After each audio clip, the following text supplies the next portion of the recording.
Donc là, cette vidéo devrait être un petit peu plus rapide que la précédente, puisque vraiment ça va être un quasi copier-coller de ce qu'on a fait pour les catégories, mais cette fois-ci du coup appliqué pour les tags, pour les étiquettes. Donc ici tous les petits liens qu'on a en violet sur chacun des posts.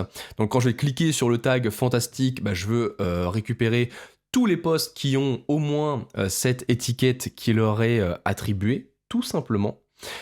Vu que là on va faire beaucoup de copier-coller, ça va être cool, au moins ça va vraiment vous montrer que c'est tellement ressemblant que ça serait bien de faire une refacto, et du coup encore une fois, cette refacto elle interviendra juste après du coup la vidéo, la prochaine vidéo, où là on gérera le filtre avec le champ de recherche, et ensuite du coup on fera la refacto, je vous rassure. Donc on commence par venir copier-coller cette grosse méthode ici, post by category, on met ça juste en dessous, et donc là, on va simplement indiquer que la méthode c'est post by tag. Forcément ici, on ne vient pas injecter une catégorie, mais on va injecter un tag. Pensez bien ici à importer votre modèle, votre classe de modèle, c'est important. Ici du coup on l'appelle tag, on retournera bel et bien une vue. La vue ce sera toujours la vue index, enfin le template index qui se trouve dans le dossier post, ça ne change pas du tout. Ici on pourrait faire pareil qu'avec les catégories, c'est-à-dire utiliser le tag pour accéder du coup au post et récupérer du coup ensuite les posts du plus récent au plus ancien et en les paginant par 10. Sauf qu'encore une fois, ça nuirait à la cohérence, on va dire, entre mes différentes méthodes. Je veux à chaque fois utiliser ici le modèle post pour que derrière, du coup, lors de la refacto, je puisse refacto davantage. Donc là, ici, on est pas mal. Forcément, au niveau de la condition, ça va plus être la même chose. Pour l'instant, je laisse ça vide, puisqu'on va s'en occuper après. C'est la seule partie un peu plus complexe de la vidéo, parce qu'on va pas pouvoir utiliser une clause where ici classique, puisqu'on va devoir faire appel à la relation tags qu'on a créé sur notre modèle post. Donc du coup on va voir comment est-ce qu'on peut venir faire des petites clause where en utilisant du coup les relations. Vous allez voir que c'est très simple encore une fois avec l'ORM Eloquent. Pour l'instant, ce qu'on va faire, ça va être créer la route. Donc là, vous venez simplement dupliquer la route pour les catégories. Là, vous allez indiquer du coup que c'est un petit préfixe tags qu'on va mettre dans l'URI. Et du coup, ce qu'on va injecter, ça va être un tag. Donc là, c'est naturel, tout est en train de péter, c'est logique. Ici, c'est post by tag. Le nom du coup de la route, ça va être post.byTag. Vous voyez, ça commence à revenir, il n'y a pas de souci. Là, on est tout bon du coup pour la route. On va faire comme pour tout à l'heure avec les catégories, on va venir sur notre composant post et on va venir du coup générer nos différentes URL pour mener vers nos différentes pages pour nos différents tags. Donc là, je vais récupérer ça. Je viens au niveau de la boucle où je viens du coup afficher mes différents tags les uns à la suite des autres. Et du coup, c'est juste ici que ça va se passer au niveau du href.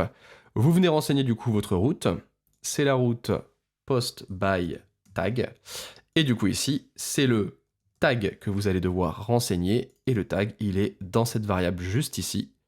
Donc là, vous venez simplement l'indiquer, et on est tout bon. Et donc là maintenant, si jamais je vais sur, que je survole mes différentes étiquettes, ou alors que je clique sur l'une d'entre elles, donc toi par exemple, hop, je te clique, on peut voir du coup bel et bien ici qu'au niveau de l'URL, ça fonctionne impeccable. Encore une fois, ici, pour identifier notre modèle, c'est l'idée qui est utilisée. Donc on va venir une nouvelle fois récupérer la méthode getRouteKeyName depuis un modèle qui l'a déjà. On va venir du coup sur tag.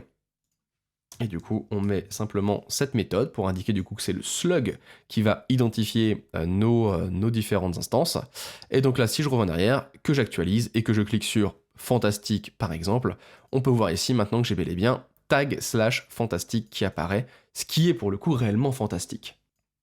Et donc là, dernière chose qu'on va devoir gérer ensemble, c'est simplement du coup le where. Donc, encore une fois, on n'invente rien, tout est dit dans la doc, même si au début la documentation Laravel ça peut être un petit peu intimidant, comme on en a déjà parlé je crois dans les précédentes vidéos. Parfois avoir des pages avec une scroll bar aussi énorme, ça peut être un petit peu déroutant pour se repérer, on a l'impression un petit peu d'être sous l'eau, mais je vous rassure, très rapidement en fait vous allez prendre vos marques et juste venir en fait récupérer les bouts de doc en fait qui vous intéressent.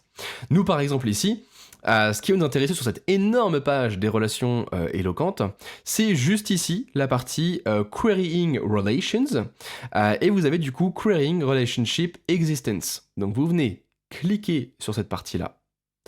On a plein de façons du coup de tester l'existence de certaines relations pour par exemple des posts. Vous voyez par exemple ici, dans le premier exemple, on vient récupérer seulement les posts qui ont des commentaires qui leur sont associés. Donc là du coup la relation c'est la relation comments. Eloquent va vérifier si le post en question a des commentaires. Si jamais c'est le cas, on le récupère dans la collection de posts, sinon on le récupère pas. Donc il y a plein de façons de gérer tout ça. Et donc si vous descendez un petit peu, nous c'est cette partie-là exactement qui va nous intéresser, donc Inline Relationship Existence Queries.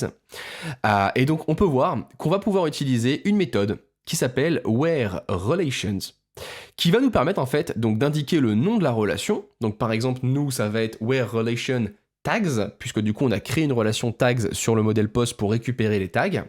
Et du coup on va regarder en fait si les tags associés aux différents posts, un à un, ont bel et bien un ID qui va être égal du coup à l'ID du tag sur lequel on est actuellement. Donc si jamais je suis sur tag/fantastique, du coup est-ce que le post a dans ses tags le tag qu'a l'identifiant qui correspond du coup au genre fantastique. Si jamais du coup c'est le cas, on le récupère, sinon on ne le récupère pas. Donc on va utiliser cette méthode WhereRelation. Donc là, on fait WhereRelation. Petit retour à la ligne encore une fois, vu que je vais avoir ici 3 arguments. On indique le nom de la relation. Donc là j'indique tags, parce que si je viens au niveau du modèle post, on peut voir juste ici ma relation tags. Donc ça c'est impeccable, c'est déjà géré. Ensuite, vous indiquez, pour cette relation, donc du coup dans la table tags, la condition que vous voulez vérifier. Et donc nous, ce qu'on va faire, c'est vérifier que pour le post, pour les posts en question que je veux filtrer, eh bien je vais regarder si jamais ces posts ont un tag avec un ID est égal au tag sur lequel je suis actuellement. Donc tag ID. Et donc là, ça devrait fonctionner impeccable. Encore une fois, l'intérêt d'avoir utilisé ici le modèle post plutôt que directement la relation post sur le tag sur lequel on est actuellement et qu'on a récupéré grâce au route model binding, c'est le fait du coup d'utiliser cette classe de modèle post comme on l'a fait ici, comme on l'a fait ici juste au-dessus, et du coup pour la refacto ça va vraiment nous faciliter la tâche, même si à première vue ça pourrait paraître un petit peu intimidant. Venons tester tout ça. Donc, je vais venir sur la page d'accueil, je vais cliquer sur, par exemple, l'étiquette, le tag romance.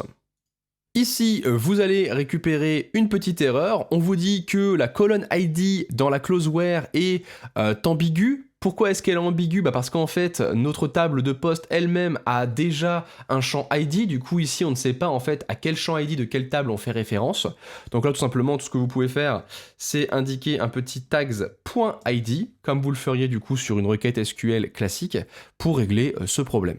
Donc là, vous venez actualiser, donc on est sur le tag romance, on le rappelle, et du coup, si maintenant vous descendez, vous voyez que vous récupérez bel et bien seulement les posts qui ont le tag romance. C'est juste incroyable, bravo à vous. Si je clique sur épouvante, du coup maintenant je récupère plus que les posts qui ont le tag épouvante. Policier, ça va faire pareil. On en a que 2, donc au moins c'est cool, on voit que ça filtre bel et bien. C'est impeccable. On est donc tout bon pour le fait de filtrer nos posts par tag. Dans la prochaine vidéo, du coup, on va gérer le fait de filtrer nos posts, du coup, via, du coup, ce qu'on indique dans le champ de recherche.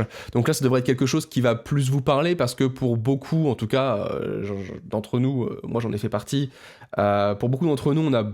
Dès le départ, dès notre début d'apprentissage de PHP, on a voulu gérer des formulaires de recherche. En tout cas, à mon époque, c'est comme ça qu'on faisait beaucoup. C'était vraiment création de blog, création de champ de recherche, création d'espace membre aussi. Pour celles et ceux qui étaient sur le site du zéro à l'époque, c'était quelque chose de très courant.